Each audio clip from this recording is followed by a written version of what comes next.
en este caso izquierdo. Pero una vez más, que lo vean, por ahí si les sirve para algo.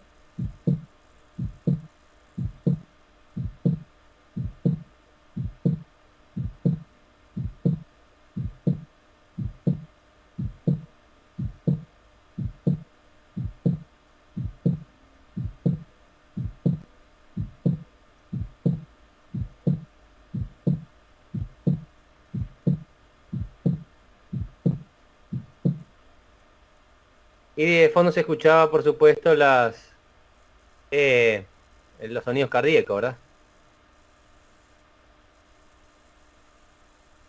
Y creo que tenía otros. Vamos a ver si podemos compartir.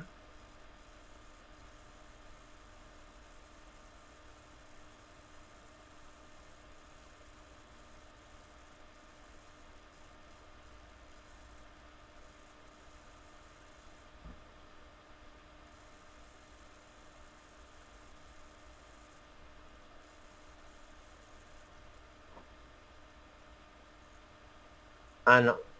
En Drive no quiere. Bueno, el otro no voy a poder subir porque estaba en el Drive de Google, pero lo podríamos ver acá. A ver si puedo compartir la...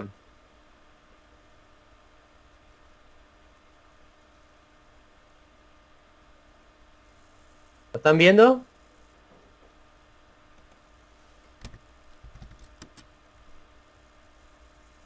Sí, profe. Y bueno, y la misma cosa, este sería un ventrículo, una aurícula izquierda y un ventrículo izquierdo solamente.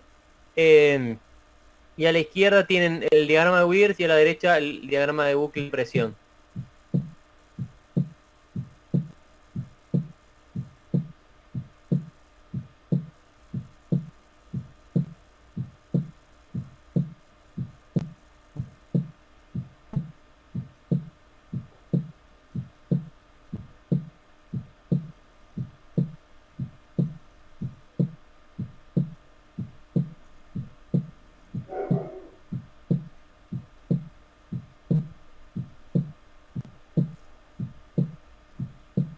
Bien, básicamente es eso, es la misma cosa, pero este sería un esquema, ¿verdad? Y ahí se evidencia cómo pasamos por todas las fases. Este de nuevo en rojo ahí arriba sería el de volumen, el de presión, perdón, presión, y abajo estaría el de volumen. Bien, quería mostrarles un poquito de eso. Profe, mostrame nota del primero. ¿El primero? Sí. Bueno, a ver si lo... Ah, espera que tengo que ir al historial, pues no sé dónde estaba. Sí, acá está.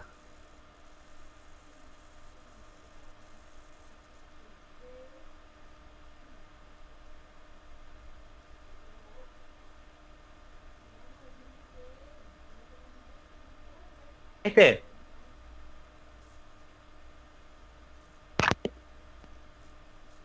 ¿O el otro? Bueno,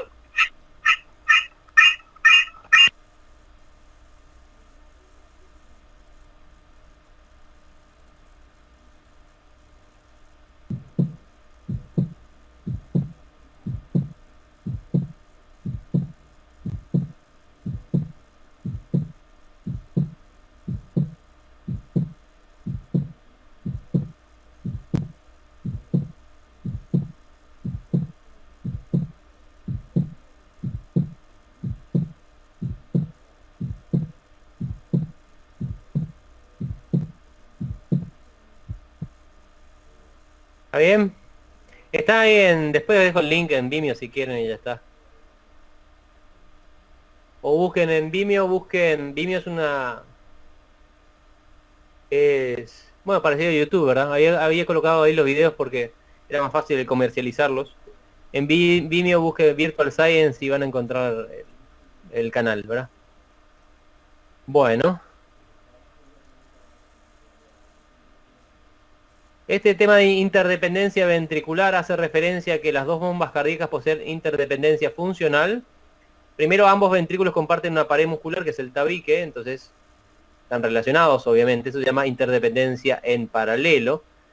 Y después, Hola. El gasto cardíaco de uno de los ventrículos es el retorno venoso del otro, ¿verdad? Esto se llama interdependencia en serie. Lo que bombea al derecho le llega al izquierdo, lo que bombea al izquierdo le llega al derecho. ¿Sí? Por lo tanto, como están conectados, si uno empieza a funcionar mal, el otro tarde o temprano va a funcionar mal también. ¿Sí? En el taponamiento cardíaco, que es cuando se junta líquido en el pericardio, se acrecienta la interdependencia generando pulso paradojal, que es otra cuestión meramente semiológica. El pulso paradojal es la presencia de, o la caída mejor, de más de 10 milímetros de mercurio de la presión arterial sistólica entre la expiración y la inspiración. Lo que ocurre normalmente es que cuando inspiramos aire, ¿verdad? Ciclo respiratorio, al inspirar la presión arterial baja un poquito, pero nunca baja más de 10 milímetros de mercurio. Si baja más de 10 milímetros de mercurio la presión durante la inspiración, se habla de pulso paradojal. Y el pulso paradojal es bastante indicador de un taponamiento cardíaco. ¿Sí? Esta es la conexión, parecen dos pescaditos, pero bueno, es lo que salió. La conexión en serie. Es decir, el ventrículo izquierdo de parema gruesa, y ahí están en círculo, están las presiones de cada uno de los ventrículos. El ventrículo izquierdo manejando presiones 125 y la aurícula izquierda manejando una presión de 5. La presión sistólica de la aorta 120, los capilares sistémicos, y esta es la resistencia de 1200. Y las venas sistémicas, llegando a la aurícula derecha con una presión cercana a 0, la presión en el ventrículo derecho de 30 a 0 y la presión sistólica de la arteria pulmonar alrededor de 30 y los capilares con una resistencia mucho más baja. Lo que me faltó acá colocar, creo yo, es la presión capilar. La presión capilar de capilares pulmonares, estamos hablando que es muy baja, alrededor de 2, 3, podemos poner 5, y en cambio capilar sistémico está alrededor de 15. ¿Sí? La presión del capilar, ¿verdad? Bien. Esta es la conexión en serie, ¿verdad? Y esta es la conexión en paralelo. Este diagrama muestra qué pasa durante la inspiración y durante la expiración.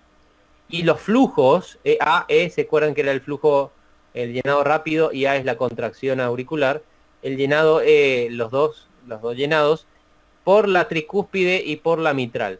Fíjense que durante la inspiración, al inspirar, llega más sangre al lado derecho del corazón, llega menos sangre al lado izquierdo del corazón, lo que hace que el tabique se mueva hacia la izquierda. Como ven acá, el tabique se mueve hacia la izquierda. ¿Por qué llega más sangre al lado derecho que al izquierdo durante la inspiración? Porque al inspirar estamos creando una presión negativa dentro del tórax, ¿sí? Lo vamos a ver en respiratorio también, pero lo que hacemos al inspirar es contraer el diafragma, ¿sí? Entonces, al contraer el diafragma se crea una presión negativa dentro del tórax que pretende succionar aire, pero además succiona sangre. ¿Hacia dónde? Hacia el tórax. ¿Y qué hay en el tórax? El corazón. Entonces, por más que el corazón no es una bomba de succión, es una bomba de expulsión, no es una bomba impelente, sino expelente, tira sangre, expulsa sangre, empuja sangre, no la trae así, hacia así, ¿verdad? No ejerce una presión negativa.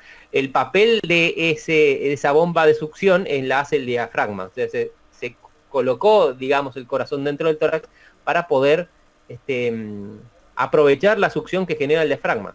Pero la succión que genera el diafragma hace que el ventrículo derecho reciba más sangre. El ventrículo izquierdo recibe menos sangre porque al inflarse el pulmón y al dilatarse los vasos sanguíneos del pulmón junto con el pulmón, todo en el pulmón aumenta durante la inspiración, se queda más sangre en el pulmón atascada durante la inspiración. Por lo tanto, retorna menos al corazón de izquierdo. Durante la expiración pasa exactamente lo contrario. Al expirar, la presión dentro del tórax es positiva, entonces a la sangre le cuesta llegar al ventrículo derecho. Y al expirar exprimo como si fuera una esponja el pulmón, bombeando más sangre hacia el lado izquierdo. Por lo tanto, el lado izquierdo del corazón recibe más sangre y el lado derecho menos sangre.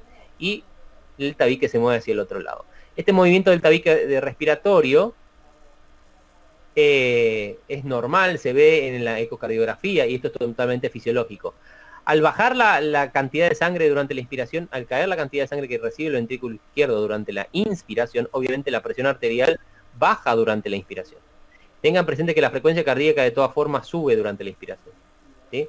Al inspirar sube la frecuencia cardíaca y baja un poco la presión arterial, ¿sí? Ahora, si estos cambios son demasiado exagerados, es decir, si la presión arterial baja más de 10 milímetros de mercurio, quiere decir que estamos en una situación de probablemente taponamiento cardíaco, y se debe a que si yo coloco una presión alrededor del corazón, no dejo que el ventrículo se distienda hacia afuera, por lo tanto lo único que puede hacer el ventrículo es distenderse hacia el costado, por lo tanto esto se acrecienta más, le roba más espacio al ventrículo izquierdo y genera mayor caída de la presión arterial sistólica. Creo que tengo un diagrama para mostrarles eso. Veamos. Más adelante lo tengo, pero quédense con esta imagen. En la inspiración, al inspirar, aumenta el retorno venoso del ventrículo derecho, se reduce el retorno venoso del ventrículo izquierdo, baja la presión arterial y aumenta la frecuencia cardíaca. El aumento de la ¿sí? Eso sería más o menos cuando, por ejemplo, el pericardio se llena de líquido, ¿no? El taponamiento sí. Es cuando el pericardio se llena de líquido a presión, no solo líquido, porque puede haber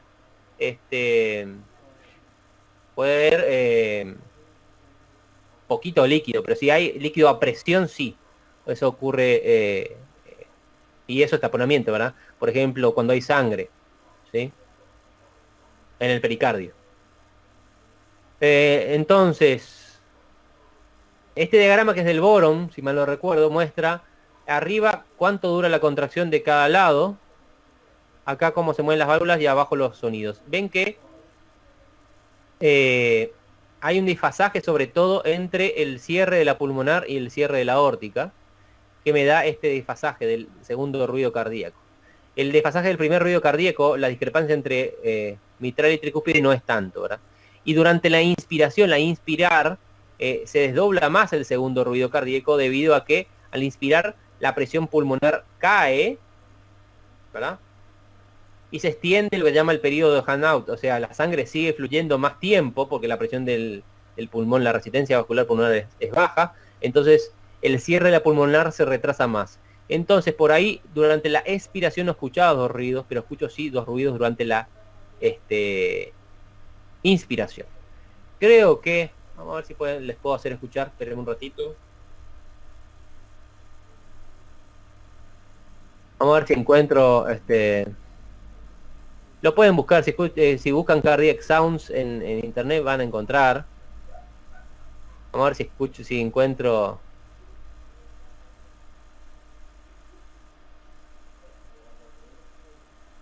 Acá está.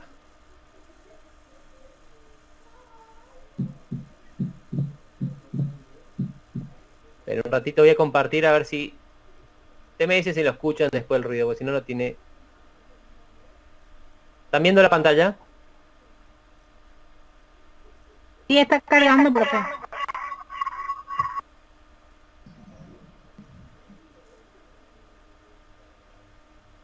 ¿Ya?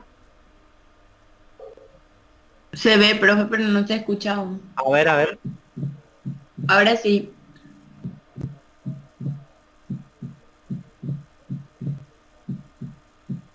Primero son dos ruidos de pum pum y después pum pum pum pum pum pum, que es cuando el paciente inspira. Escuchen otra vez.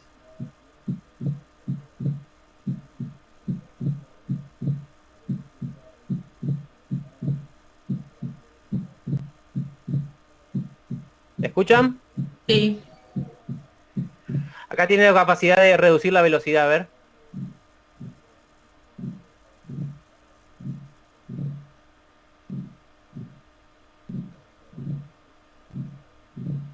Eso es un desdoblamiento, se llama desdoblamiento fisiológico del segundo ruido, porque hay desdoblamientos patológicos del segundo ruido también, ¿verdad? Y eso se debe a este fenómeno de hangout, que es básicamente que la sangre en el lado derecho sigue fluyendo a pesar de que no exista presión debido a la baja resistencia que le ofrece el pulmón al flujo de sangre. Bien, esto les va a doler, le va a hacer doler la cabeza cuando estén dando semiología, porque les va a padecer en más de un examen. que son justamente las variaciones del segundo ruido. Lo normal es que durante la expiración los dos ruidos parezcan uno, y durante la expiración parezcan dos. Es lo que estábamos escuchando recién. Pum, pum, pum, pum, pum, prum, pum, prum, pum, prum. Después tengo el empeoramiento de la exageración de ese fenómeno, como ocurre en el bloqueo de rama derecha, estenosis pulmonar, una cantidad de circunstancias, tromboembolismo pulmonar, etcétera. El desdoblamiento fijo, es decir, tanto en expiración y en inspiración el mismo desdoblamiento que se ve cuando hay una comunicación interauricular, es decir, un foramen oval permeable y comunicación interauricular, y el paradójico, que es cuando se invierte, que es en realidad un problema usualmente del ventrículo izquierdo, cuando el ventrículo izquierdo tiene problemas, como cuando hay un bloqueo de rama izquierda y se contrae primero el lado derecho y después el izquierdo, estenosis aórtica, hipertensión arterial. O sea que É um lugar tão primitivo.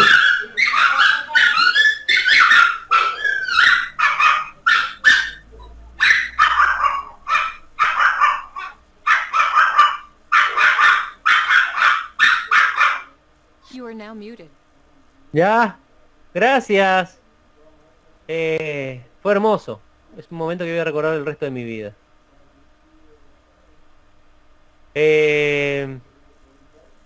No sé qué le están haciendo a ese perro, pero no se lo hagan más, por favor, se los pido, porque estaba sufriendo. ¿Sí? Bueno, ¿me escuchan ahora? Porque silencié todo el mundo, no sé si me escuchan. Sí, profe, se te escucha. Bien, gracias. Te escuchamos, profe. Bueno, la estaba pasando mal ese Yaguá. Bueno, en fin. Bien. Entonces, les decía, esto es semiología, pero les traigo esto, porque lo van a ver más adelante, porque para que vean la conexión fisiológica con la semiología. O sea, todo evento semiológico, todo hallazgo físico que yo puedo hacer en mi paciente, se basa en fenómenos fisiológicos. Si sé el fenómeno fisiológico, ya puedo deducir lo que va a pasar cuando ponga el estetoscopio en el área precordial de mi paciente. Esa es la idea, ¿verdad? Bien. Aquí tienen diferentes problemas cardíacos. Hacia arriba y a la izquierda tienen, este sería el corazón normal. Es un corazón que ha tenido hipertrofia, como ven, enorme corazón y pequeña cavidad, y este es un corazón que está dilatado, tanto el ventrículo como la aurícula están totalmente dilatados. Y este es un corazón que, como decíamos, un corazón terminal, es un corazón que ya no da más. Abajo tienen problemas de pericardio. Esta es una resonancia que muestra aquí sangre en el pericardio. Acá hay una pericarditis constrictiva, que es cuando el pericardio se pone duro, se fibrosa, se cicatriza y comprime como si fuera una cáscara al corazón. Y en el lado derecho tienen una autopsia, y todo lo que ven negro es sangre, es un hematoma, sangre coagulada que había en el pericardio, ¿verdad? Seguramente una herida cortante de ventrículo, puede haber sido una ruptura de pared libre de ventrículo, que puede ocurrir cuando hay infartos, etcétera, ¿verdad? Y obviamente usualmente los taponamientos cardíacos tienen una mortalidad alta porque rápidamente comprimen el ventrículo derecho, evitan que haya retorno venoso, y si no hay retorno venoso no hay gasto cardíaco, y si no hay gasto cardíaco no hay presión, y si no hay presión te morís. Y la terapia de esto es básicamente meter una aguja aquí y drenar este líquido, ¿verdad? Esta es la terapia cuando uno llega a tiempo, tiene que meter una aguja y drenar. Bien, seguimos con esto, presiones venosas. ¿Sí? No, bueno. Los cambios de presión en el atrio, en la aurícula derecha, se pueden transmitir a las venas del cuello en los casos de ingurgitación y disfunción de las válvulas yugulares. Una vena está ingurgitada, esa es la palabra que usamos, ingurgitada cuando está hinchada, cuando la veo, ¿sí? Normalmente las venas, como tienen paredes muy finitas, colapsan, se aplastan, como si fuera una pajita que está vacía adentro, ¿verdad? Cuando se ingurgitan es porque hay mucha sangre dentro y hay presión venosa dentro de esa vena, ¿verdad?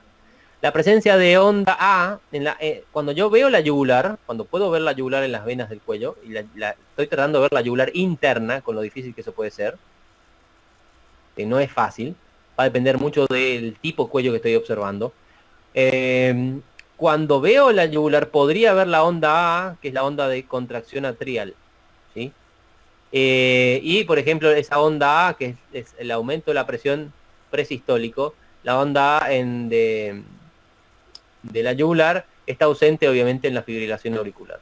Estas cuestiones no son prácticas, son totalmente teóricas, pero les puedo asegurar que más de un examen, no solo mío, no solo de los que van a encontrar más adelante, sino de exámenes de ingreso en España, en Brasil, en otros lados, se preguntan este tipo de cosas porque son conocimiento básico, ¿verdad?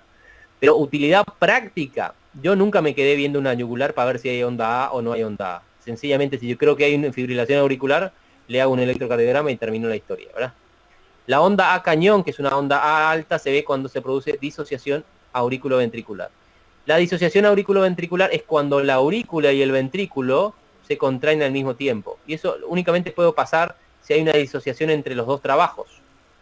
Y la única forma de eso que ocurra es cuando tengo un bloqueo auriculoventricular completo, es decir, cuando se dañó, por ejemplo, se murió el nodo AB o el haz de His, y las aurículas laten por un lado y los ventrículos por el otro, o cuando tengo un foco ectópico, un marcapaso, un general renegado y golpista en el ventrículo izquierdo o derecho, que compite con el nódulo sinusal. Entonces en algún momento pueden darse al mismo tiempo los latidos, y obviamente si contrae la aurícula y el ventrículo, lo que tengo es una onda a cañón porque la aurícula no se puede vaciar en el ventrículo, ¿verdad?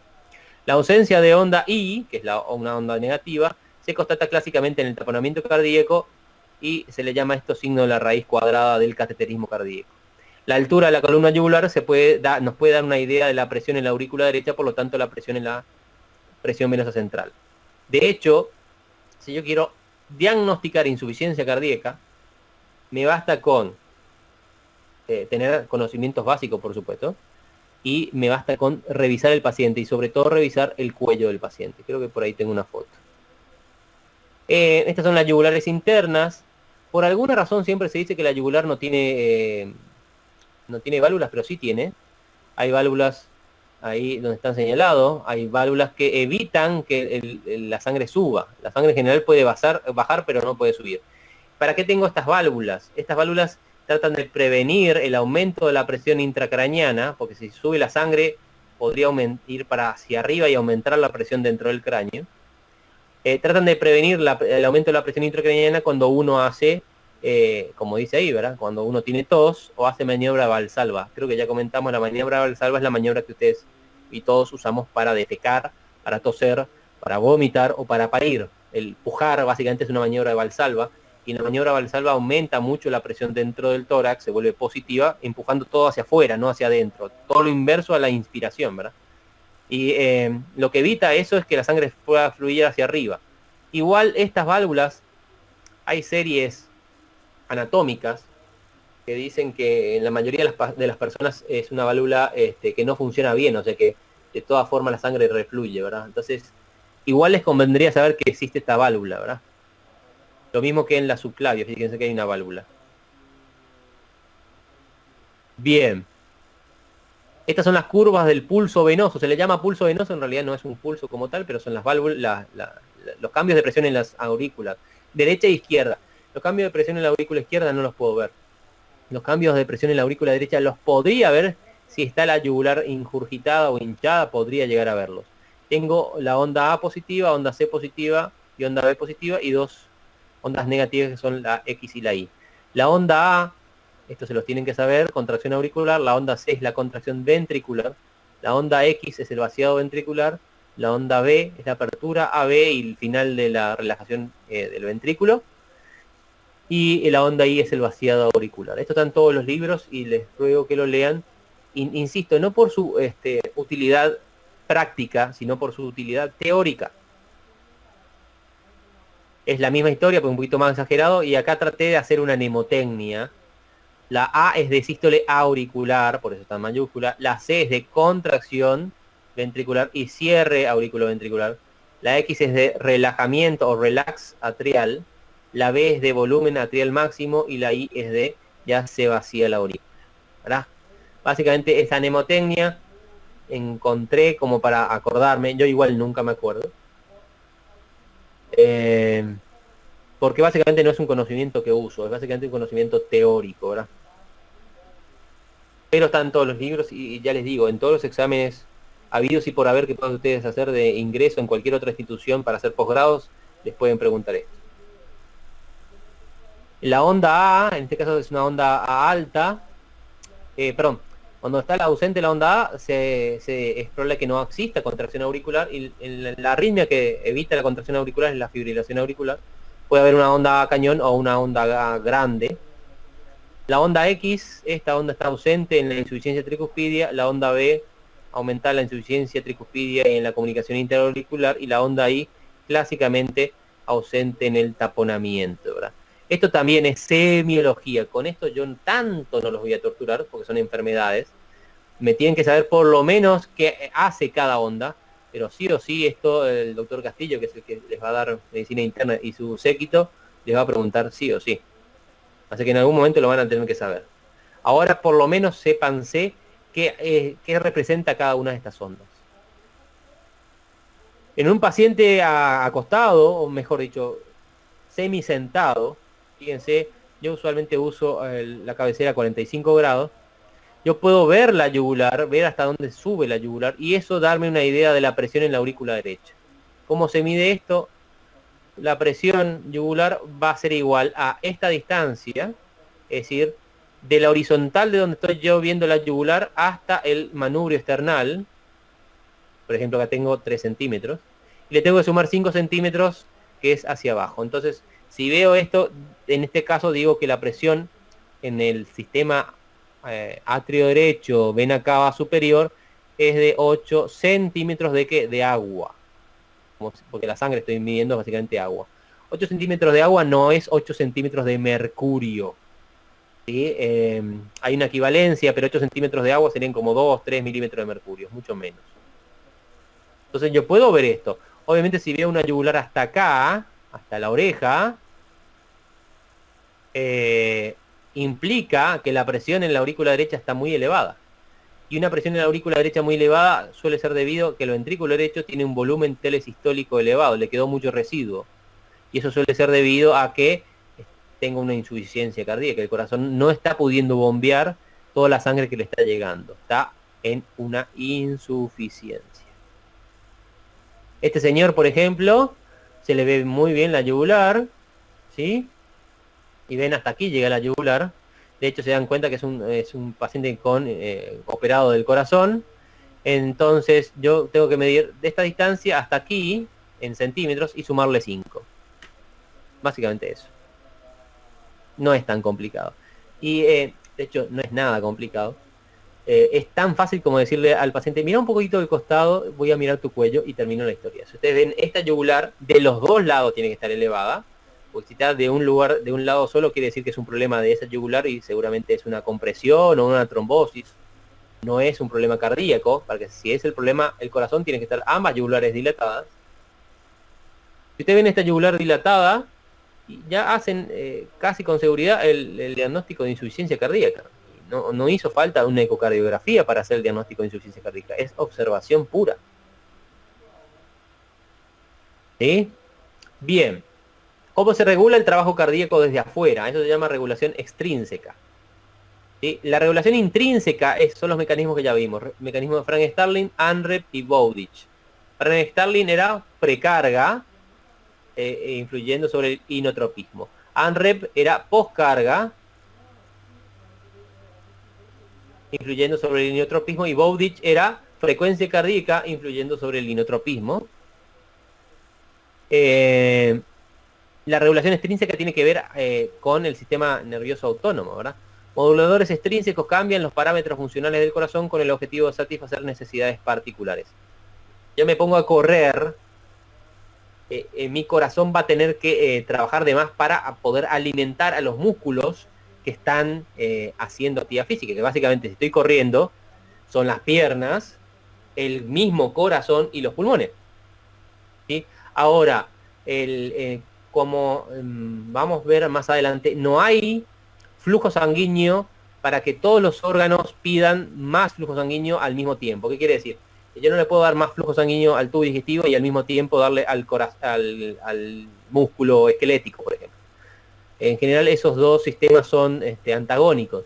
Por eso se dice que uno no puede comer y salir a hacer ejercicio o hacer ejercicio y después comer, porque son dos ejercicios diferentes. Uno es el ejercicio físico y el otro es el ejercicio digestivo. Y ambos ejercicios requieren más flujo sanguíneo. De hecho, comer es un ejercicio, por eso a veces uno termina de comer cuando uno come mucho, por ejemplo, como un asado, etcétera, a veces se siente cansado o débil porque el músculo tiene menos flujo sanguíneo, el músculo esquelético, y además puede estar sudando, tener palpitaciones, básicamente porque él está haciendo un ejercicio digestivo, el intestino está recibiendo más flujo sanguíneo. Pero se le quita flujo sanguíneo a las partes que no estoy usando de mi cuerpo, por ejemplo, el músculo esquelético, por eso me siento débil, cansado, tengo sueño, después de comer algo muy pesado, ¿verdad? Y al revés, si estoy haciendo ejercicio físico, no me puedo estar haciendo ejercicio físico y comiéndome un asadito al mismo tiempo, porque o se me va a calambrar el músculo esquelético o se me va a calambrar el intestino o el estómago, ¿verdad? Estos moduladores, los moduladores extrínsecos, son de tipo nervioso y hormonal. El corazón es ricamente inervado por fibras motoras y sensitivas autonómicas. Las fibras motoras simpáticas, que son las que van a estimular las propiedades del corazón, preganglionares, todavía no vimos esto, pero cuando hablamos del autónomo, hablamos de que el caminito de la información en el sistema nervioso autónomo, el caminito, está formado por dos neuronas y una sinapsis entre ellas. La sinapsis, en el lugar donde está la sinapsis se llama ganglio. Entonces, la neurona que está antes de la sinapsis se llama preganglionar, y la neurona que está después de la sinapsis se llama postganglionar. La neurona postganglionar es la que va a liberar en el simpático adrenalina y noradrenalina, y en el parasimpático va a liberar acetilcolina. ¿Sí?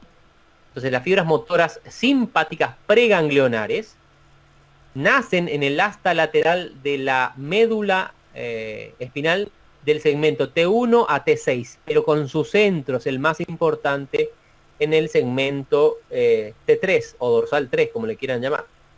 Y las postganglionares nacen sobre todo del ganglio estrellado, ¿sí? O sea, el ganglio simpático que tiene la inervación, o lo que lleva la mayor parte de la inervación simpática para el corazón, es el ganglio estrellado.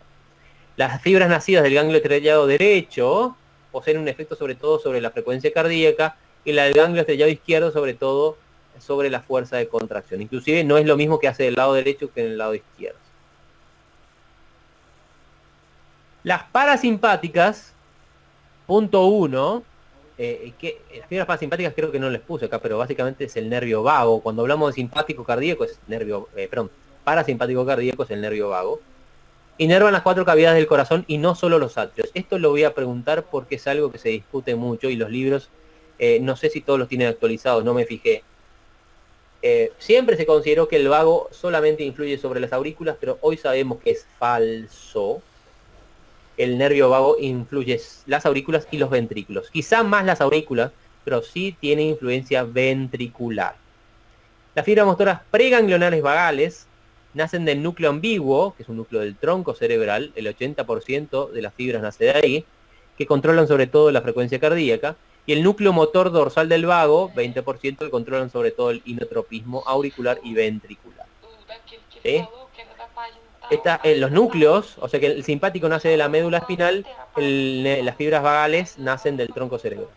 El ventrículo izquierdo es controlado por el núcleo motor dorsal del vago izquierdo. La influencia vagal es directa sobre los cardiomiocitos o por inhibición de terminaciones simpáticas a través de la secreción de óxido nítrico. ¿Sí? Las fibras parasimpáticas pueden liberar también, además de acetilcolina, óxido nítrico. Bien, tiene un influjo vagal y un influjo simpático. Esto ya habíamos comentado de los núcleos vagales. El núcleo ambiguo sobre todo influye sobre la frecuencia cardíaca y recibe influencias, el núcleo ambiguo, de baro y quimioreceptores. ¿Qué son los baro y quimioreceptores? Los baroreceptores son estructuras especializadas en percibir cambios de presión arterial. Cambios de presión, punto. Los principales, los que más fisiología aportan, son los baroreceptores arteriales que se encuentran en el seno carotidio, es decir, la parte dilatada de la carótida. interna, ¿verdad? En ese seno carotídeo tengo varoreceptores. También tengo varoreceptores en la aorta. ¿Y qué informan? Informan en el cerebro el estado de presión arterial. ¿Por qué tengo varoreceptores en la carótida y en la aorta? En la aorta porque sensan la presión que hay en la aorta. En la carótida porque sensan qué presión sanguínea está llegando o está recibiendo el cerebro. Que para todos, para todo mi cuerpo y fisiología es el principal órgano, es el órgano a mantener vivo, ¿verdad? Entonces, se monitorea continuamente la presión arterial a nivel de la carótida y la aorta. Y también tengo quimioreceptores, que están básicamente al lado de los varoreceptores. Lo único que los quimioreceptores lo que perciben, sobre todo lo que monitorean principalmente, es los niveles de oxígeno. Entonces tengo monitor de presión arterial y tengo monitores de oxígeno. Los varoreceptores también monitorean pH, CO2, pero principalmente, fundamentalmente, oxígeno. Entonces el núcleo ambiguo, que es el que controla la frecuencia cardíaca, tiene influjos de varo y quimioreceptores. Por lo tanto, la frecuencia cardíaca puede ser modulada o puede variar según influencias de varo y quimioreceptores. El solo hecho de inspirar, entonces, va a cambiar la frecuencia cardíaca, ¿sí? El solo hecho de que suba la presión o baje la presión va a cambiar también la frecuencia cardíaca. El núcleo dorsal motor del vago, responsable de inervar el corazón y las vísceras abdominales, evidencia descarga tónica. El vago dorsal, ¿qué quiere decir descarga tónica? Que continuamente está inhibiendo al corazón. De hecho, el corazón está frenadito. Si yo saco el nervio vago, lo corto, lo secciono, el corazón aumenta inmediatamente su frecuencia cardíaca. Quiere decir que el corazón está siendo frenado porque su naturaleza es aumentar la frecuencia cardíaca. Estos núcleos del tronco se conectan con los núcleos presimpáticos en el bulbo raquídeo, que son estas áreas, ¿sí? Se llama esto área del bulbo raquídeo ventrolateral, ¿sí? Estos no son núcleos del tronco, son zonas del tronco. La zona rostral y la zona caudal del bulbo ventrolateral. Estas zonas son presimpáticas, es decir, son núcleos antes del simpático. Y otro centro importante de regulación del corazón es la ínsula. La ínsula es una parte, no sé si recordarán anatomía, es el tejido, es la corteza cerebral que está en el fondo de la cisura de Silvio. ¿Sí? Creo que por ahí tengo unos dibujitos, a ver. Ahí tengo la ínsula, esta es la ínsula. Entonces la ínsula modula los núcleos del tronco cerebral y por ende la descarga simpática y parasimpática. Por lo tanto, como dice la leyenda, las arritmias, como la fibrilación auricular, pueden generar ACV embólicos, pero un accidente cerebrovascular, sobre todo el daño de la ínsula, puede generar a su vez arritmias por la alteración del sistema nervioso autónomo. De hecho, puede producir cambios inclusive del ST. Por ejemplo, un accidente cerebrovascular puede dar cambios electrocardiográficos y simular, digamos, un infarto. Y en realidad lo que estoy viendo es un evento secundario al daño de la corteza cerebral, sobre todo a nivel de la ínsula. Entonces, esa conexión les debería sería interesante acordarse, ¿verdad? Incluso en una situación límite, acá habla de, fíjense, de stroke, insular stroke, sería el infarto, el stroke es el ACV isquémico, insular, y acá habla del daño cardíaco neurogénico. ¿Qué corno es esto? Lo van a ver en patología, se llama esto cardiopatía Takotsubo. Literalmente es tener un infarto por angustia. Se le llama a eso también síndrome del corazón roto. Se describió en Japón, en japonesas, porque lo que tienen corazón roto son las mujeres, los varones no tienen corazón aparentemente. Entonces se veían las viudas, ¿sí?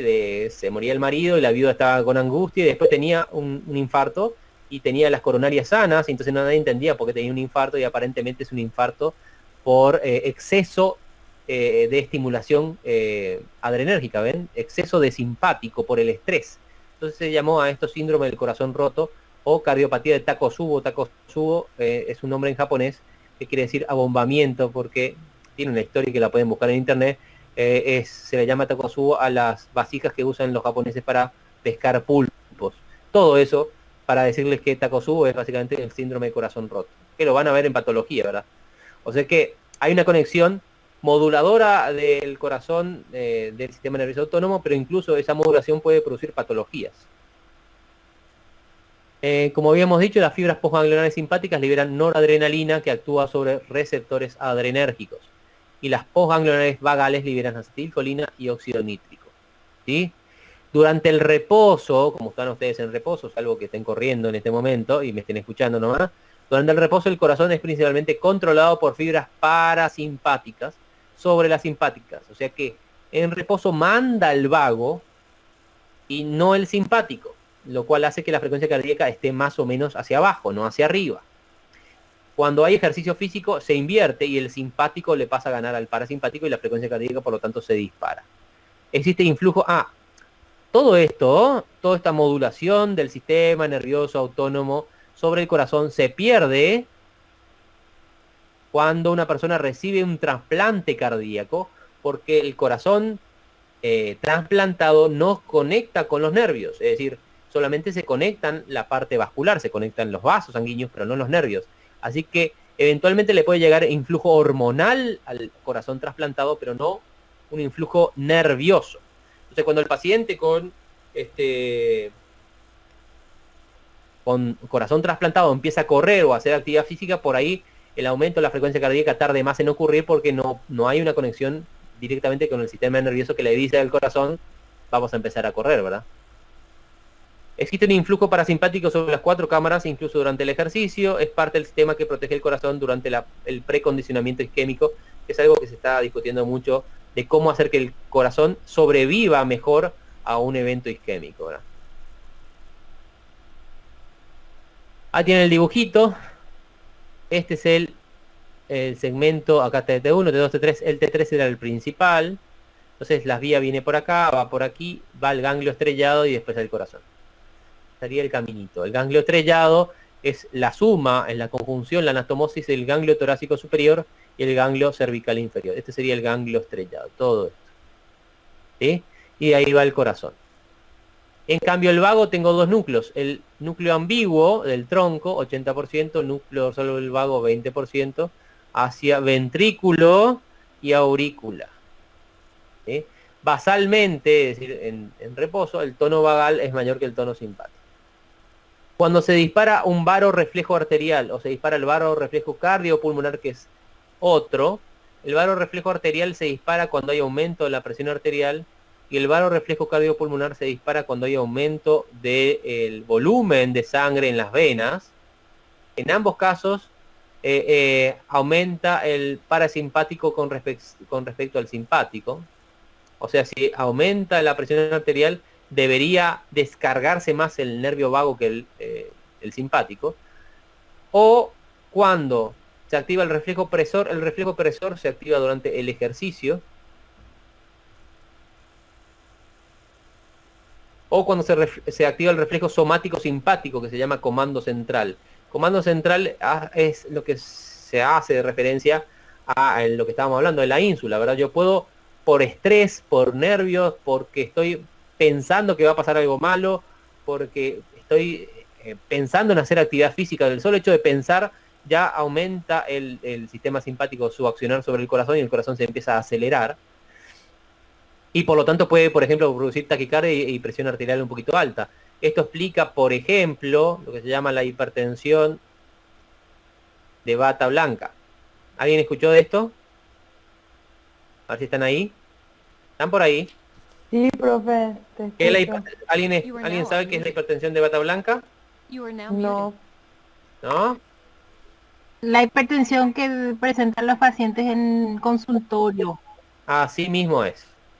Cuando el paciente, por eso cuando medimos la presión en consultorio, sobre todo los varones, que somos, no quiero usar la palabra con M, pero cobardes, por decir de una forma más correcta. El varón es muy cobarde cuando va al médico. Y van a ver que los varones adultos siempre son acompañados o por su pareja, casi siempre. Si es pequeño, por su mamá.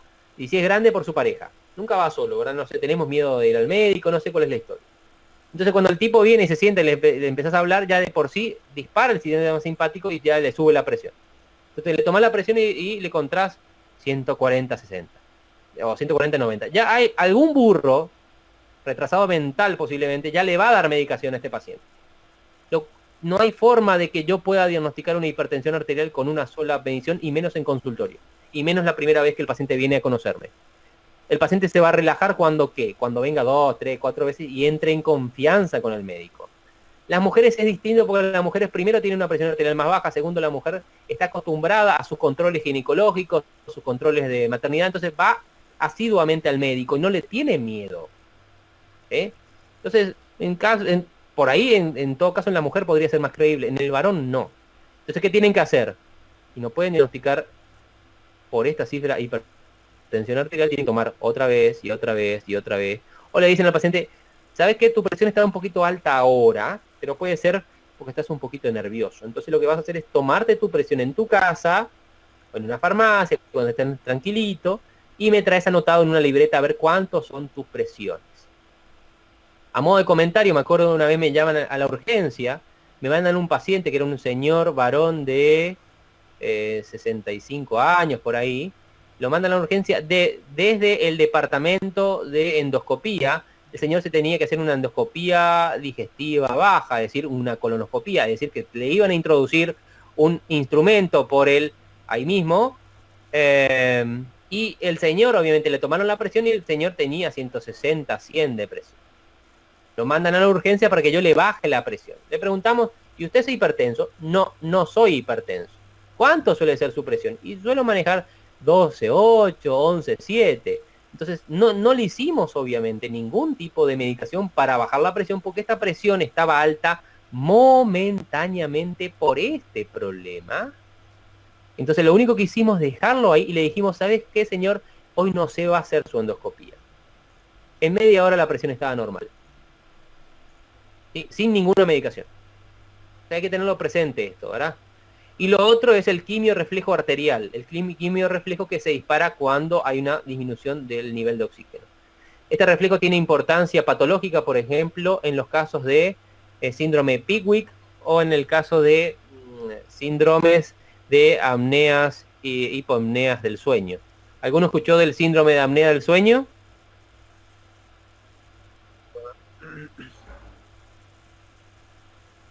¿Alguien? ¿Sí? ¿No? Sí. ¿Qué nos puedes comentar? Que escuché obviamente, pero no recuerdo cómo era. ¿No? Era... ¿Qué era? Doctor, Sí, ¿es cuando la respiración se detiene o se interrumpe cuando está dormido, puede ser? sí, así mismo. El paciente, me acuerdo de nuevo, tenía un compañero de residencia. En la residencia uno duerme con los compañeros, obviamente, porque está todo el día en el hospital. Era muy gordo, muy obeso, obeso mórbido. Gran médico, hasta ahora sigue obeso, no sé cómo sigue vivo. Muy inteligente, espectacular amigo, pero te tenías que dormir antes que él, porque si te dormías después de él, no dormías más. Él tocaba la cama y dormía. Pero cuando se dormía dejaba de respirar. Entonces, si vos no te dormías, tenías miedo que el gordo se muera, porque lo escuchabas que dejaba de respirar. Entonces, te despertabas y esperando, ¿va a respirar este infeliz o no va a respirar? Ahí respira otra vez. Al final no dormías nada. O sea que tenías que dormir antes que él, ¿verdad?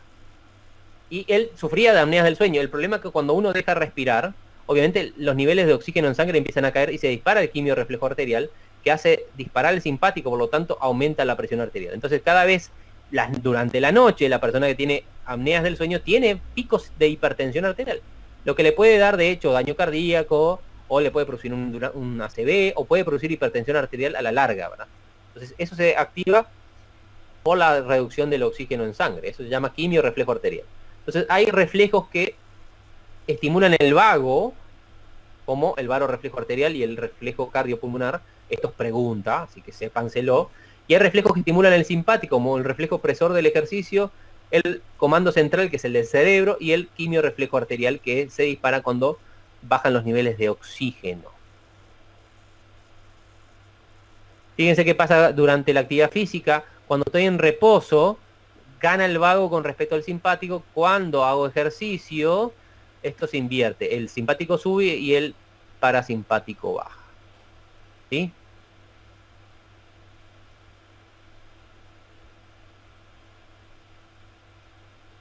Esta es la liberación de neurotransmisores, el simpático liberando noradrenalina, que actúa sobre el receptor beta adrenérgico. El receptor beta adrenérgico usualmente está asociado a proteína GS, por lo tanto estimula la adenilato ciclasa, la producción de AMP cíclico y por ende la actividad de la proteína quinasa A. El lado parasimpático tiene varias connotaciones. Por un lado puede inhibir al simpático, por otro lado puede liberar acetilcolina, que actúa a través del receptor muscarínico, que está asociado a proteína GI, que es un inhibidor de la adenilato ciclasa, o puede liberar óxido nítrico y estimular a la guanilato ciclasa y producir GMP cíclico. ¿Sí? Bien. Este es el tema del ejercicio y esto se llama velocidad con la que se restablece la frecuencia cardíaca. Esta velocidad de recuperación es un parámetro de inervación vagal y por lo tanto es un parámetro de función cardíaca y mortalidad. Quiere decir que si cuando hay una disfunción cardíaca, el retorno a la frecuencia cardíaca tarda mucho. O sea, yo terminé ya de hacer el ejercicio, ¿sí? Y cuando termino de hacer el ejercicio, lo rápido con que baja la frecuencia cardíaca desde el máximo, que era 150 acá, hasta el reposo, que es 75, lo rápido me dice qué tan bueno es mi vago o qué tan malo es mi vago. Si mi vago es malo, estoy en riesgo de morir antes. ¿Sí? Los atletas demuestran un influjo vagal superior, o sea, de por sí al entrenarse el influjo vagal es superior. Y lo que junto con una menor expresión del canal HCN4 son responsables de la bradicardia de reposo de los atletas, ¿verdad? Los atletas viven mucho porque su sistema cardiovascular está muy bien. Bueno, depende del atleta. Si sos atleta, digamos, corredor de Fórmula 1, tu mortalidad es otra. Bien. Los cardiomiocitos se expresan como principal receptor adrenérgico. El principal receptor de la adrenalina es el beta 1 adrenérgico. La adrenalina tiene varios receptores. En el beta 1, el beta 2, el alfa 1, el alfa 2, el alfa 3. Entonces, y el beta 3, me olvidé, perdón. Entonces, el principal receptor de la adrenalina en el corazón es el beta 1. Y el principal receptor colinérgico, es decir, de acetilcolina, es el M2-ACHR, es decir, el M2, el receptor muscarínico 2. Beta 1, M2. Expresan además receptores para adenosina, angiotensina 2, endotelina, T3, hormonas esteroides, insulina, etcétera, etcétera. ¿Verdad? Obviamente, todas las hormonas sistémicas van a afectar el corazón. Los receptores de todas estas sustancias, salvo de la insulina y la T3, pero de la adrenalina, la acetilcolina, de la adenosina, la angiotensina, de la endotelina, etcétera, son GPCRs. Creo ya discutimos esto. Un GPCR es un receptor asociado a una proteína G. La proteína G puede ser de diferentes tipos, puede ser GS, puede ser GI, puede ser GQ o puede ser otras. Si es GS, estimulaba la adenilato ciclasa. Si es GI, inhibe la adenilato ciclasa. Y si es GQ, estimula una enzima que se llama fosfolipasa. ¿Sí? Bien, los receptores de tipo GPCR poseen dos formas de acción también. Una es a través de la activación de la proteína G, que se activa cuando el receptor une su ligando, y otras a través de las beta-arrestinas. Arrestar es básicamente detener.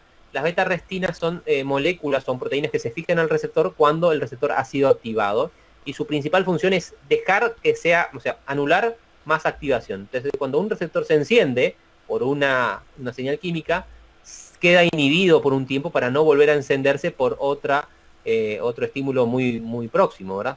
Algunos ligandos, algunas sustancias que fijan receptores, activan ambas vías, o sea, la vía de la proteína G o la vía de la beta-arrestina, pero otras se consideran sesgados. Es decir, hay sustancias que solamente activan o la proteína G o la beta-arrestina. Y esto de nuevo, hay mucha discusión científica sobre esto. Fíjense esto de la revista Nature Reviews, Drug Discovery, es una revista básicamente farmacológica, sobre sustancias de fármacos, drogas, que pueden o activar ambas señales de un receptor, o activar solamente una, por ejemplo, el lado de la beta-arrestina, o activar la otra, es decir, el lado de la proteína G. Y por lo tanto voy a tener diferentes consecuencias. Es básicamente lo que quiere la farmacología. La farmacología quiere diseñar fármacos para poder activar una vía fisiológica en específico. no miles de vías fisiológicas al mismo tiempo. Cuanto más específico de una vía fisiológica sea un fármaco, más controlables son los efectos del fármaco. Los cardiomecitos sanos expresan beta 1 AR, que dijimos que era el principal, 80% de los receptores, beta 2 en un 17% y beta 3. La beta 1 se asocia a proteína GS, por lo tanto activa AMP, activa a adeninato ciclasa, que produce AMP cíclico, que activa la proteína quinasa A. Esta sería la secuencia de eventos, ¿verdad? Se encuentran en sarcoidema superficial y en tubo T. Los beta 2 abundan en músculo liso en general. Músculo liso intestinal, músculo liso uterino, músculo liso bronquial, músculo liso de la vía urinaria. ¿Conocen algún fármaco? Entre ustedes tiene que haber alguien que conozca. ¿Algún fármaco que estimule el receptor beta 2 adrenérgico?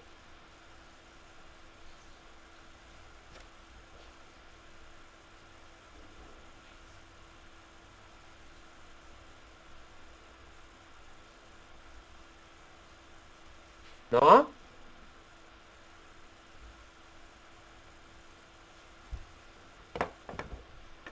You are now unmuted. Los Bueno. broncodilatadores, profe. Sí, exactamente. Entre ustedes tiene que haber alguien que use salbutamol. Pensé que alguien que estudia medicina y usa salbutamol ya hubiera investigado qué corno hace el salbutamol. Por lo visto me equivoqué, porque sí o sí tiene que haber asmáticos entre ustedes. ¿Sí? 1 de cada 10 es asmático. Ahí, Así que, clenbuterol. You are por now ejemplo, ¿el clenbuterol dijiste? Sí. Sí, You are now clenbuterol. unmuted. Sí. Para Bueno. broncoaspiración. Para la... You are now Sí, muted. bueno, el clenbuterol ya no está más en el mercado, pero se usaba antes, sí. Ahora quedó más relegado para el clenbuterol. Lo usan en vía oral los fisiculturistas para dar aumento del rendimiento físico, ¿verdad? You are now unmuted. You are Porque now también muted. produce vasodilatación a nivel muscular. Y a nivel de músculo liso, en realidad el estímulo beta 2 es relajante del músculo liso. El corazón puede ser estimulante del músculo cardíaco a través de GC o inhibidor del músculo cardíaco a través de GI. O sea, puede variar qué hace, ¿verdad? Y el estímulo beta 3 es la misma cosa, o GS o GI, ¿verdad? El beta 1 siempre es GS, o sea que el beta 1 siempre es estimulante, el beta 2 puede ser estimulante o inhibidor y el beta 3 puede ser estimulante o inhibidor. La GS activa la adeninato ciclasa 5,6, que es la principal en el corazón, la producción de AMP cíclico, la proteína quinasa A, y a su vez el AMP cíclico puede estimular proteína quinasa A, la proteína EPAC y el canal HCN, que era el canal que tenía las fibras del nodo sinusal para que me daba la corriente, ¿se acuerdan? La corriente Fanny, ¿verdad? La fosfodiesterasa 3 es la principal destructora del AMP cíclico. La fosfodiesterasa 3 puede ser bloqueada por una droga llamada milrinona. La milrinona se le puede dar a pacientes para aumentar la fuerza de contracción. Tiene un efecto inotrópico y cronotrópico positivo debido a que aumenta en la vida útil del AMP cíclico. Otra droga que hace eso es la cafeína. Por eso el que tiene taquicardia, toma cafeína, va a tener más taquicardia. De hecho, la cafeína da taquicardia. El quien haya tomado, hay gente que toma estas bebidas, ¿cómo es? Energizantes, ¿cómo es? Red Bull y compañía, que tienen mucha cafeína, uno toma eso y muchos de esos tienen temblores y taquicardia, es parte esperado del efecto, ¿verdad? Esta es la cascada. Tengo el receptor se llama receptor de 7 segmentos transmembrana, o receptor asociado a proteína G. La proteína G es un trímero formado por una proteína G alfa y una G beta y G gamma. Las G beta y G gamma funcionan como una unidad, pero esto se puede separar. La alfa S, la S, cuando es S, activa la adeninato ciclasa que produce el AMP cíclico, que activa la proteína quinasa A, el EPAC, la HCN o el dominio Popeye. Esto es muy simpático. Dominio Popeye se llamó así a una proteína que fija a AMP cíclico y se encuentra en los músculos, por eso se le llamó dominio Popeye, por Popeye, por el marinero que comía, dice que espinaca. Yo dudo que fuera espinaca, seguramente era otra cosa.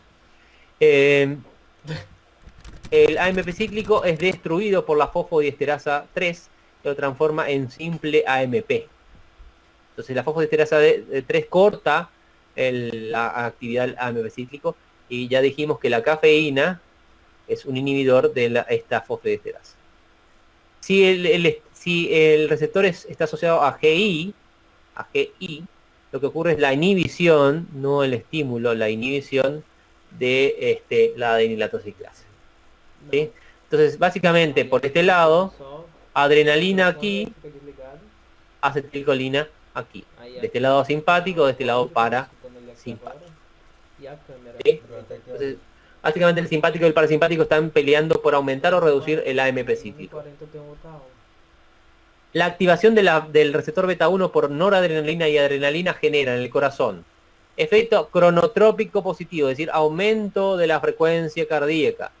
¿Cómo ocurre eso? El AMP cíclico estimula directamente el HCN4 y la proteína quinasa A activada por el AMP cíclico fosforila la fosfolamban, el canal de calcio y el canal rianodínico. ¿Sí? Tiene un efecto inotrópico positivo, es decir, le da más fuerza al corazón por acción de la PKA sobre, de nuevo, la fosfolamban, canal de calcio, rianodínico y la proteína fijadora de miosina C. Tiene un efecto dromotrópico positivo, es decir, acelera la conducción, hace que todo sea más rápido por acción de la proteína quinasa A sobre el canal de sodio y las conexinas. Un efecto lucitrópico positivo por acción de la proteína quinasa E sobre la fosfolamban, la troponina I, la titina y de nuevo la proteína fijadora de miosina. O sea, básicamente estimula todo es más. Acorta la duración del potencial de acción también por estimular la salida de potasio, es decir, todo se vuelve más rápido. El estímulo crónico, el estímulo continuo de la adrenalina sobre el corazón, que también ocurre en otros lados, ahora que estoy pensando, les comento, el estímulo crónico activa otro canal, otra vía que es EPAC y la quinasa calciocamodulina, y genera en este sentido hipertrofia y apoptosis. Por lo tanto, no sería bueno de ninguna manera un estímulo continuo sobre el corazón. Ese corazón tarde o temprano va a sufrir patología por un estímulo cardíaco continuo. Primero puede sufrir hipertrofia y muerte celular de miocitos, y segundo también puede sufrir desensibilización. Es la desensibilización cuando uno, en fisiología, cuando uno estimula un receptor de forma intensa o prolongada, el número de receptores se va reduciendo, por lo tanto el estímulo cada vez tiene menos efecto. O sea que el corazón eventualmente se va a comenzar a poner menos sensible a la adrenalina, y por lo tanto el efecto estimulante de la adrenalina va a empezar a ser cada vez menos. ¿Sí? Algo parecido que estuvimos hablando del salbutamol ocurre con el asmático.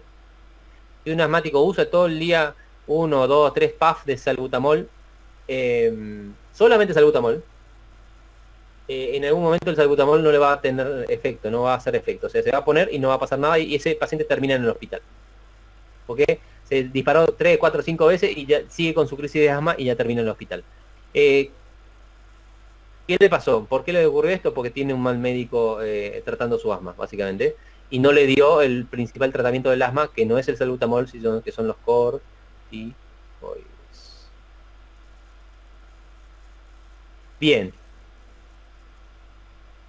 Bien, ahí están todas las acciones de la PKA, este complejo diagrama. Tubo T, acá tiene el receptor adrenérgico, la adenilatociclasa, la proteína quinasa A fosforilando canal de calcio, rianodínico, canal de potasio, la fosfolamban, proteína fijadora de miosina, la troponina I, etcétera, etcétera. Todo esto son las acciones de la proteína quinasa A activadas por el AMP cíclico. Misma historia, pero ya mostrando a la otra vía, que es la vía de hipertrofia, en donde se puede estimular la calciocalmodulina, que activa a su vez la calcineurina, el factor nuclear activado de los linfocitos T, que es este NFAT, y esto produce eventualmente remodelado cardíaco. Decir remodelado cardíaco es básicamente decir hipertrofia. Y en general no queremos hipertrofia cardíaca porque la hipertrofia es mala, salvo que esté asociada a ejercicio. Pero asociado a sobreestímulo cardíaco simpático es mala, siempre será mala.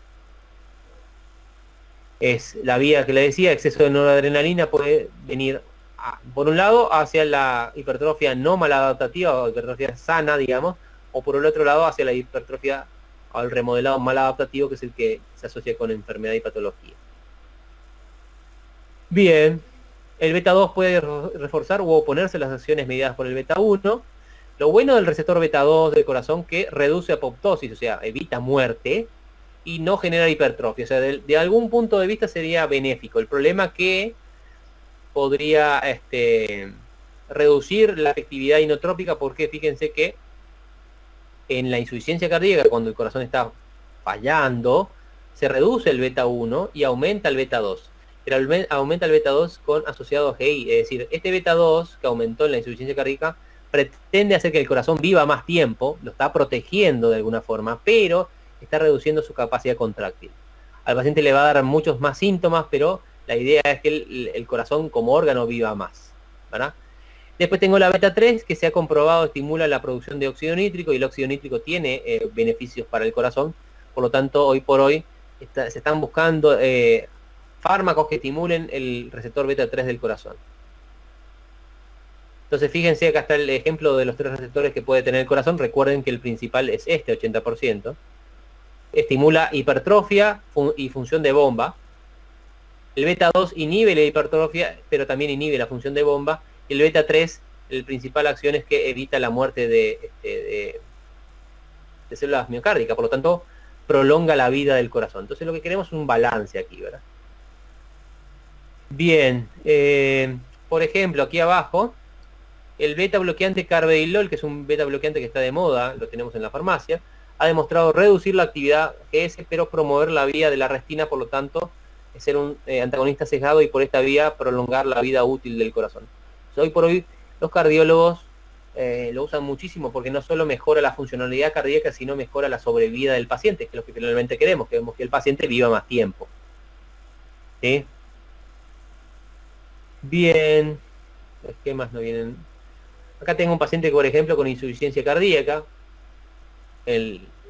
Cuando uno piensa que el paciente tiene insuficiencia cardíaca, pues tiene edema, tiene incurgitación yugular, la yugular va a estar hasta acá arriba, y usualmente duerme sentado.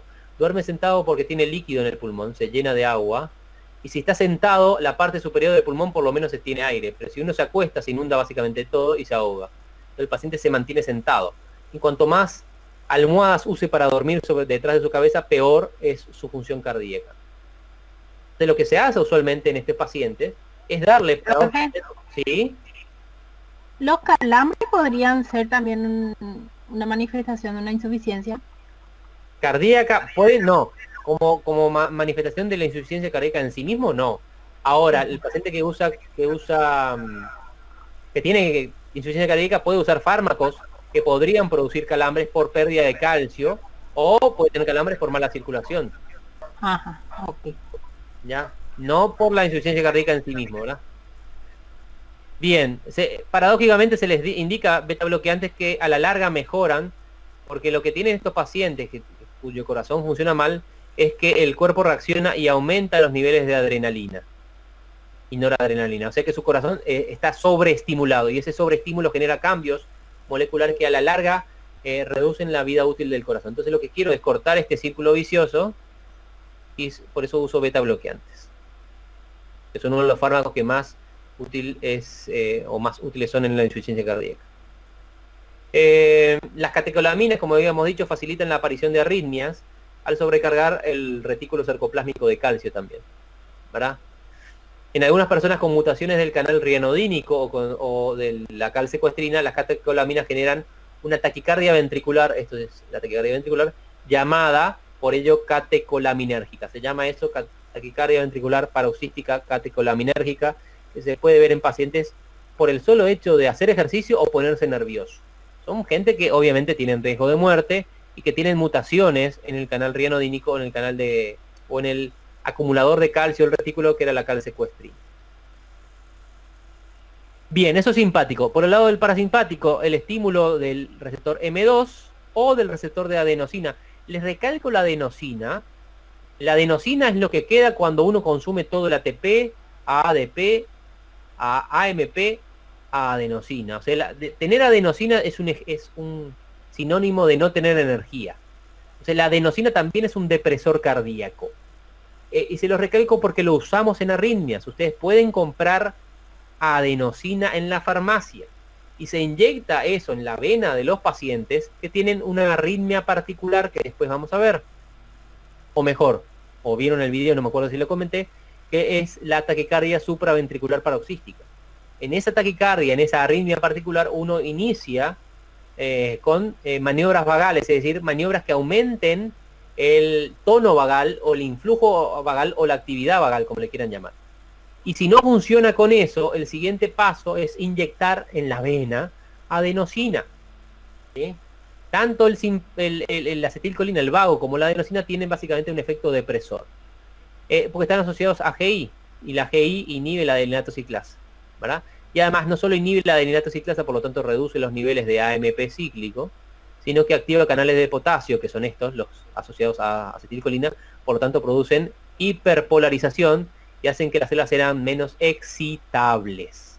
Tiene un efecto cronotrópico negativo, es decir, reduce la frecuencia cardíaca.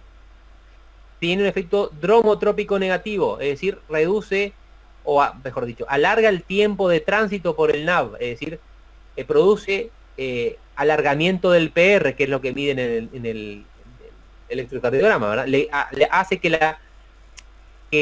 se tarde más tiempo en pasar por el nodo AB, e incluso pueden producir algún tipo de bloqueo auriculoventricular. Tiene un efecto inotrópico negativo, ¿sí?, en las 4 cámaras. ¿Sí? Y además inhibe terminales simpáticas con efecto antifibrilatorio, o sea que tiene un efecto antiarrítmico. Por lo tanto queremos más vago y queremos poco simpático. ¿Sí? De hecho, esto es la base funcional de la gente que hace terapias de relajación, ¿verdad? La terapia de relajación, la meditación y compañía, que es básicamente estar sentado sin pensar en nada y que el mundo te pase por el costado, aumenta la influencia del nervio vago. En cambio, todo lo que hacemos hoy por hoy, por ejemplo, abrir el chat, el teléfono y que nos dicen que hubo, no sé, 30 muertos y 500 o 600 enfermos de COVID, en realidad lo que hace es aumentar el simpático. O sea, las noticias matan en forma lenta por el solo hecho de aumentar la actividad simpática sobre el corazón. Lastimosamente no es algo que lo tenemos presente, ¿verdad? Y de hecho los médicos tienen una, por si todavía están a tiempo de dejar este barco, los médicos no vivimos más que el resto, usualmente vivimos menos que el resto porque por el desgaste de laboral, ¿verdad? Reducción del umbral fibrilatorio, como decíamos, tiene un efecto antifibrilatorio, ¿verdad? Las terminaciones vagales liberan también óxido nítrico y que puede activar la producción de GMP cíclico. Los otros mensajeros que activan este segundo mensajero son los péptidos natriuréticos, que son las hormonas del corazón y que son básicamente diuréticos, que hacen que, le dicen al riñón que orine o pierda exceso de sodio, ¿verdad? Bien. La proteína quinasa G, que es la activada por GMP cíclico, esta activa la proteína quinasa G, posee acciones similares a la proteína quinasa A, que es la activada por AMP cíclico, excepto sobre los canales de calcio. La proteína quinasa G inhibe los canales de calcio, la proteína quinasa A estimula los canales de calcio. Creo que por ahí tengo un ejemplo. Esto es la guanilato ciclasa, este sería el GMP cíclico. Yo puedo activar guanilato ciclasa por óxido nítrico o por activación de los receptores de péptidos natriuréticos. ¿Sí? Y cuando tengo el GMP cíclico, estimulo la proteína quinasa G, también estimulo algunas fosfodiesterasas y algunos canales. Estos canales no tengo en el corazón, estos sí y estos sí. Y otra fosfodiesterasa que se llama fosfodiesterasa 5 es la que transforma el GMP cíclico en simple y mortal GMP. El sildenafil, que es el Viagra, es el inhibidor de la fosfodiesterasa 5, así como la cafeína y la milrinona es el inhibidor de la fosfodiesterasa 3. Fosfodiesterasa 3, AMP cíclico, fosfodiesterasa 5, GMP cíclico. Fíjense que hay diferencias de un lado y del otro. La proteína quinasa A, activada por AMP cíclico, potencia la salida de calcio al retículo, el ingreso de calcio a la célula, por lo tanto tiene acción arritmogénica. porque aumenta el calcio, estimula las proteínas del sarcómero, estimula la aparición de arritmias, no tiene un efecto positivo sobre la supervivencia y genera hipertrofia. Por el otro lado, la activación del GMP cíclico, que es el activado por óxido nítrico, reduce el efecto del calcio, por lo tanto tiene actividad antiarrítmica y también tiene actividad antihipertrófica y aumenta la supervivencia. Así que queremos un poquito de esto también. Mucho de AMP cíclico en el corazón eventualmente a la larga sería malo, ¿verdad? Bien, vamos a ir terminando ya enseguida. Hasta las 11. Las conexiones autonómicas del corazón son la base de variación de la frecuencia cardíaca con la respiración. Yo ya les dije que la frecuencia cardíaca aumenta con la inspiración y se reduce con la expiración. La inspiración genera aumento de la frecuencia y la expiración el efecto opuesto. El efecto generado por las influencias de mecanorreceptores pulmonares, estos son receptores que están en el pulmón y que le dicen al cerebro que tanto se infló el pulmón. Quimiorreceptores arteriales que le dicen al cerebro que tanto oxígeno hay en sangre, y los centros respiratorios del bulbo raquídeo y que actúan sobre el núcleo ambiguo. Es decir, todo lo que es respiración no está desconectado de circulación, de hecho están juntos y se influyen mutuamente. Una persona que, por ejemplo, empieza a hiperventilar por nervios, empieza a respirar así, agitarse, no por necesidad, sino por nervios, eventualmente puede producir una descarga vagal lo suficientemente elevada como para desmayarse. ¿Por qué se desmayaría una persona que empieza a respirar de más? Porque al respirar muy rápido y al aumentar el nervio vago, ¿por qué estoy aumentando el nervio vago? Porque al respirar rápido estoy aumentando la cantidad de oxígeno de la sangre y por lo tanto la actividad vagal, y esto puede hacer que baje la frecuencia cardíaca, baje la presión arterial y la paciente caiga al piso. O sea, respirar rápido me puede producir pérdida de conocimiento, sí. ¿Se ve eso? Sí. ¿En qué tipo de pacientes? Usualmente mujeres jóvenes. Varones jóvenes también. El varón joven no hace falta ni siquiera que respire rápido, con ver una aguja ya se desmaya. Así que en ese caso el efecto es diferente. Y de hecho, ese desmayo por efecto del vago se le llama crisis o síncope vasovagal. Y no está bien identificado por qué ocurre. Sabemos que el vago tiene que ver, porque lo que ocurre es una descarga vagal en situaciones de estrés psicológico. Nadie se desmaya cruzando la calle, psicológico. Puede ser una discusión, puede ser pacientes en el hospital, que nos pasa siempre, pacientes que estamos sacándole sangre, sobre todo varones jóvenes, y luego lo ves, está pálido y a punto de apagarse. Y esto dura segundos nomás, porque el sistema reconoce eventualmente su error y vuelve a subir la presión. Entonces, si yo pudiera graficar la presión en esos pacientes, vería que primero tienen un pozo de presión, después tienen un aumento de la presión y después se normaliza. Se desmayaron aquí y se despertaron aquí. Si yo le tomo la presión en este momento, voy a encontrar que la presión arterial es alta y podría asumir que se desmayó por hipertensión arterial. Nadie se desmaya por hipertensión arterial, salvo que haya tenido un accidente cerebrovascular, ¿verdad? Pero eso no sería un desmayo. Así que y la persona usualmente que se desmaya una vez tiende a desmayarse otras veces, seguramente por cómo está conformado su sistema nervioso autónomo. Ya es una cuestión de fábrica, ¿sí? Y le insisto, los varones, particularmente cuando ven sangre, cuando es su sangre, tienden a sentirse peor que las mujeres, que están acostumbradas, por cuestiones que ya imaginarán, a ver su sangre. A mí me ha pasado con los pacientes que vienen con sangrado de nariz, varón con sangrado de nariz, o cuando a los varones jóvenes se les saca sangre, ¿verdad?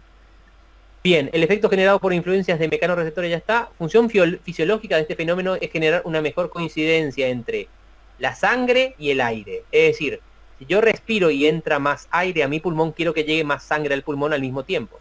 Entonces acelero el trabajo cardíaco. Cada vez que inspiro, aumenta la frecuencia cardíaca para bombear más sangre al pulmón y que haya una mejor coincidencia entre la cantidad de aire y la cantidad de sangre que llega al pulmón para maximizar el intercambio de gases, ¿verdad?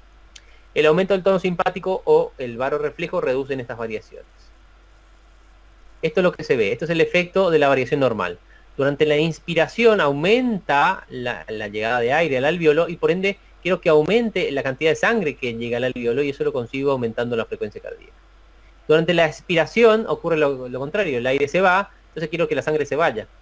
Justamente para que no haya sangre si no hay aire, porque si hay sangre y no hay aire, se genera un fenómeno que se llama shunt o cortocircuito. Entonces yo quiero minimizar ese efecto y eso lo consigo reduciendo la frecuencia cardíaca. Entonces la frecuencia cardíaca aumenta durante la inspiración.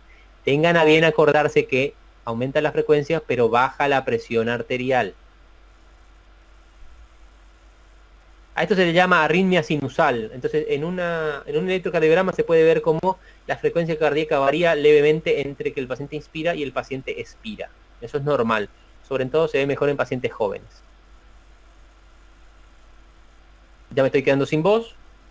Y esto ya lo vimos, el simpático estimulando la AMP, el parasimpático inhibiendo la AMP y todos los efectos que ustedes tienen sobre la fisiología cardíaca, cronotropismo positivo, inotropismo positivo, lucitropismo positivo. Ya lo vimos. Esta es la maniobra Valsalva, que es, lo pueden hacer expirando contra la nariz cerrada, ¿sí? Y ven cómo la presión arterial primero sube por el esfuerzo, pero después eventualmente baja, y cuando sube la presión arterial, baja la frecuencia cardíaca. La razón es que se dispara el varoreflejo. Los receptores, y lo vamos a ver más adelante eso, estoy adelantando un poquitito, pero no importa. Los receptores que tengo en el seno carotidio y en la aorta detectan el pico de presión arterial, entonces apagan el simpático y estimulan el vago. ¿El efecto cuál es? Tengo un pozo de presión arterial. Por eso, de frecuencia cardíaca. Por eso se dice que la maniobra Valsalva es una maniobra vagal, o es una maniobra que estimula el nervio vago. ¿Para qué me podría servir esto?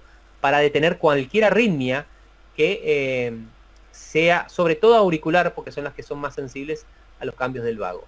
Entonces uno podría hacer este fenómeno, podría hacer esto para detener una arritmia. Por ejemplo, una arritmia auricular, por ejemplo, una taquicardia supraventricular. Tan efectiva era este método para detener esta arritmia, que es la taquicardia supraventricular paroxística, que es una arritmia que se ve en gente joven y usualmente se ve por una reentrada a nivel del nodo auriculoventricular. Gente que viene con palpitaciones a la urgencia, ¿verdad? Viene la enfermera y les avisa, doctor, tienen afuera una chica de 22 años que tiene corazón pereré, tiene palpitaciones. Y uno asume, lo primero que asume chica joven con palpitaciones debe ser una crisis de ansiedad. Bueno, puede ser, la mayoría de las veces, 99% de las veces es una crisis de ansiedad. El 1% de las veces es una taquicardia supraventricular paroxística. ¿Y cómo voy a hacer la diferencia? La hago pasar y le tomo el pulso y le hago un electrocardiograma. ¿Sí? Usualmente las taquicardias no llegan suelen estar en 120, 130. Esta taquicardia suele estar alrededor de 150, 170 de frecuencia cardíaca, ¿verdad? La hago entrar, le hago un electro, diagnostiqué una taquicardia supraventricular paroxística, que es una taquicardia es una taquicardia regular, en donde no hay onda P, entonces no es una taquicardia sinusal, una taquicardia regular sin onda P, ¿verdad? Que como son corazones jóvenes en general no produce nada grave, pero molesta mucho y hay que revertir esa arritmia. Y la forma antigua era hacer una maniobra Valsalva, es decir, hacer esto. Que lo pueden hacer en su casa, ¿eh? La paciente lo puede hacer en su casa una vez que sabe que tiene esa arritmia. En el consultorio lo podemos hacer así, le hacíamos soplar en un esfingomanómetro hasta que la presión suba hasta por lo menos 40 milímetros de mercurio y después se dejaba esperar un tiempo. Esta ya dejó de ser la forma que lo hacemos porque salió un estudio, se llama el estudio REVERT, hace ya casi 10 años, en donde planteó otro paradigma: hacer maniobra Valsalva 15 segundos, acostar al paciente y elevar las piernas otros 15 segundos, y esto es para básicamente evitar este pozo, porque la presión sube y yo la quiero mantener alta, entonces tengo que evitar el pozo, este pozo. Acá la presión baja otra vez, porque al producir maniobra Valsalva, al aumentar la presión dentro del tórax, estoy reduciendo el retorno de sangre al tórax. Así como inspirar trae sangre, expirar lleva sangre. Entonces, como el corazón no está recibiendo sangre, la presión empieza a bajar. Entonces yo puedo evitar esto o amortiguar esta caída, por lo tanto mantener el nervio vago más tiempo activando sobre el corazón, haciendo que el paciente se acueste y eleve las piernas, por lo que estoy mandando sangre hacia el corazón, y después lo dejaba sentado 30 segundos. Y esto revierte casi el 80% de las taquicardias supraventriculares paroxísticas sin ningún tipo de fármaco. en el hospital de clínica lo hicimos 3 o 4 veces y las 3 o 4 veces funcionaron de maravilla, ¿verdad? Tanto que mi tesis de el posgrado de emergentología fue sobre nuestra experiencia con esta maniobra súper útil, ¿verdad? Bien. ¿Cuánto nos queda? Nos queda poquito. Vamos a dar y ya, opa, porque ya suficiente. Esta es la última. Este señor, Francis Bainbridge, describió que cuando uno metía suero en un perro, porque lo escribió en perros, aumentaba la frecuencia cardíaca. Entonces, se llamó a eso, el aumento de la llegada del líquido a la aurícula derecha, reflejo de Bainbridge. ¿Sí? Ahora bien, además de esto, hay otro fenómeno, que si al aumentar la cantidad de sangre que hay en la aurícula derecha, también por mecanismo de Frank Starling aumenta el gasto cardíaco y la presión arterial. Y eso activa el baroreflejo arterial, que son los sensores de presión que tengo, y eso reduce la frecuencia cardíaca porque se activa el nervio vago. Entonces, la frecuencia cardíaca puede ser estimulada por este lado o inhibida por este. En los seres humanos, básicamente, se mantiene constante a pesar de la infusión de suero. Como todo esto está bien súper equilibrado, se dice que cuando hay taquicardia en una persona, cuando la frecuencia cardíaca está alta, es porque existe un exceso de líquido, demasiada suero, entonces en ese caso primaría el reflejo de Bainbridge, o poco líquido, en cuyo caso tendríamos un exceso de simpático. Entonces cuando hay taquicardia es porque le falta líquido o le sobra. ¿Cómo yo voy a saber como médico? Y lo tengo que revisar. Y en este caso lo que se ve es justamente eso. La frecuencia cardíaca más baja se da con la volemia ideal. Volemia ideal es igual a frecuencia cardíaca más baja. Si la volemia es baja, o sea que hay depresión, falta líquido, sube la frecuencia cardíaca. Si sobra líquido, sube la frecuencia cardíaca. Bueno, gente, yo creo que está ahí. Más que suficiente. Hasta acá. ¿Estamos bien? ¿Preguntas?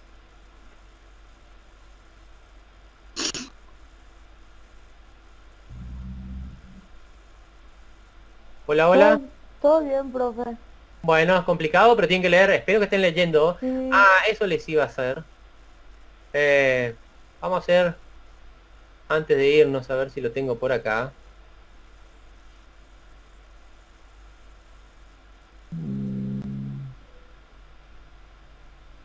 ¿Dónde lo dejé? Esperen un poquito. ¿Vas a llamar lista, doctor? Sí, ya llamé. Bueno. Les quiero mostrar otra cosa. Ya me fijé quién está. No se preocupe. Que igual, el que está ahí no quiere decir que está, y el que dice presente no quiere decir que atendió, así que básicamente es toda una incógnita. ¿Saben cuándo nos vamos a dar cuenta quién está y quién no está? Nos vamos a dar cuenta en el examen. Ok. ¿Verdad? Sí. El que no estaba atendiendo, ay, qué mal que le va a pasar, pero qué feo va a rendir. Pero qué feo va a rendir, no se imaginan lo feo que va a rendir.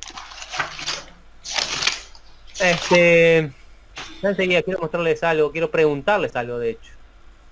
Y estoy tratando de llegar a donde lo tengo guardado, acá está. Gracias. Para mi manejo,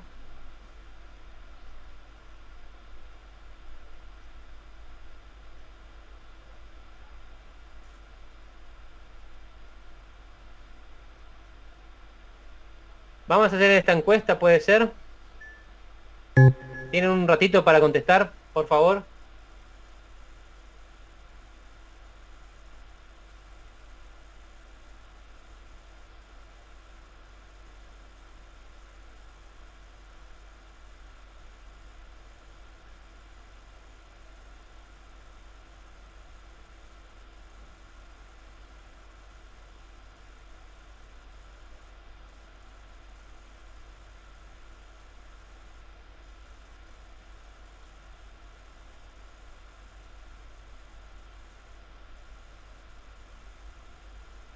¿Estamos bien? Vamos. Un ratito, es totalmente anónimo, yo no sé quién qué contestan, así que sean honestos. ¿Te viene un tiempito?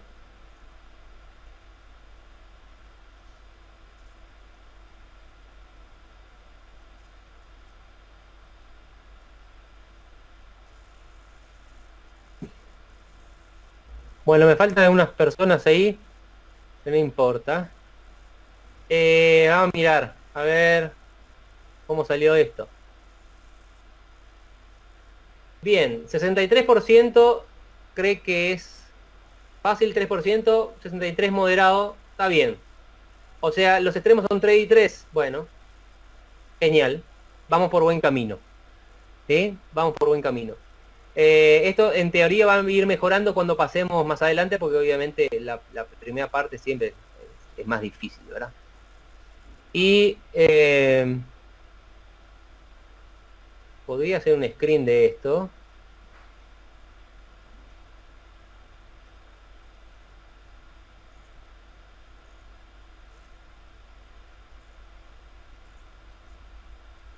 De hecho ya lo hice para tenerlo. Y una última.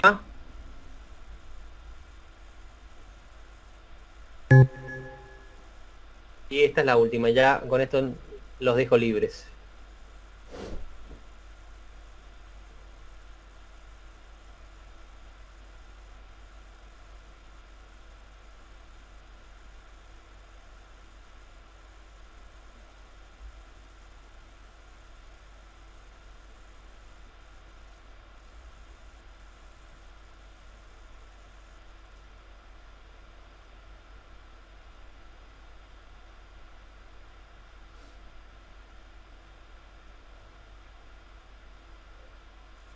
Los que no contestan parece que son los mismos que antes, ¿eh?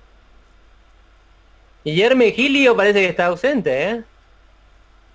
Se fue con su perro.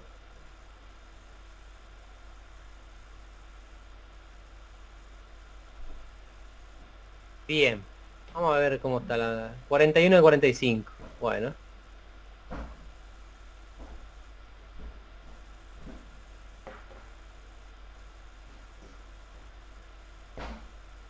Bien. Bueno, la mayoría dice que está leyendo, está bien. 11 todavía no comencé a leer. Ese 27% me preocupa, ¿eh? Porque exámenes no tienen, ¿por qué no están leyendo? ¿Qué pasa? No, el material está, lo pueden bajar de internet. Ya se lo subí, por favor lean, porque si no van a sufrir las consecuencias. No les quiero decir se los dije, pero se les voy a decir, se los dije. ¿Sí? La idea no es que vayan memorizando todo, vayan leyendo, quiere decir leer, solamente leer, como quien lee una novela. Siéntense y lean, para ver de qué trata el libro, dónde están las cosas que estamos leyendo, y si entienden o no entienden para preguntarme. Si no, va a ser difícil. ¿Está bien? Vamos a hacer otro screen de esto, para que nadie diga que no pregunté. Bien, estamos ya. Genial. Háganlo lo mejor que puedan. No pretendo que lo hagan perfecto, porque no se los puedo explicar de forma directa, ¿verdad? Sino a través de los videos. Traten de hacerlo de forma individual. El que hace y se equivoca gana. El que copia y acierta no gana nada, absolutamente nada. ¿Sí? La idea es equivocarse, no hay de otra. Uno aprende de los errores. ¿Sí? Y después en algún momento vamos a hacer la retroalimentación de esos trabajos, ¿verdad? Pero traten de hacerlos por sí mismos. ¿Sí? Tienen hasta el domingo para entregar esos trabajos a la noche. O sea, cuando empieza el lunes se terminó la entrega de esos trabajos. Tienen el fin de semana para hacerlos. Alguien me va a decir el lunes, martes, no me pude llevar el trabajo porque el perro me comió la laptop. Bueno, eso no va. El que no entrega el trabajo, no entrega el trabajo. Vamos a poner un poquito serio en el asunto. Si hay una fecha límite, hay una fecha límite. Después, si tuvieron problemas con algún animal o algún problema familiar, ya no entran en juego, ¿verdad? No puedo saber eso. Así que los que no lo entreguen, los tiempos tendrán 0. ¿Está bien? Tienen tiempo, vayan viéndolo, no es difícil. Sí,